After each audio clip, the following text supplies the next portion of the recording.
యాదాద్రి భువనగిరి జిల్లా పతంగి గ్రామానికి ఉత్తమ గ్రామ పంచాయతీ అవార్డు దక్కింది.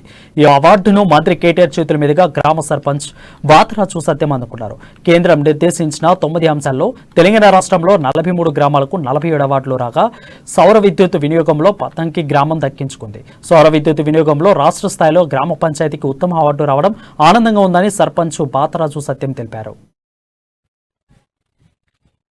31వ తారీఖు నాడు రాష్ట్ర ప్రభుత్వం ఉత్తమ గ్రామ పంచాయతీలుగా 47ను ప్రకటిస్తే అందులో ప్రత్యేక విభాగంలో గ్రామ పంచాయతీకి అవార్డు దక్కడం గ్రామ ప్రజలందరూ సంతోషిస్తున్నారు. అందులో నేను కూడా సంతోషిస్తున్నవాడుగా చెప్తా ఉన్నాం.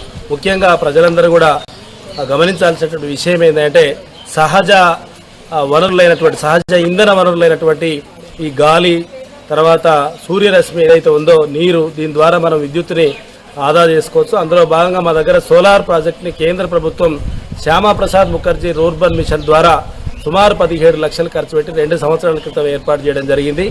దీన్ని మా గ్రామ పంచాయతీ సిబ్బంది ద్వారా సక్రమంగా నిర్వహించిన కారణం చేత సుమారు నెలకు 50,000 రూపాయల కరెంటు బిల్లు మాకు పొదుపైతా ఉంది. దీని నుంచి వచ్చేటువంటి కరెంటు ఉత్పత్తి ఏదైతే ఉందో దాన్ని గ్రామ పంచాయతీ కార్యాలయానికి, మహిళా సంఘ భవనానికి, వాటర్ ప్లాంట్లకు, స్ట్రీట్ లైట్లకు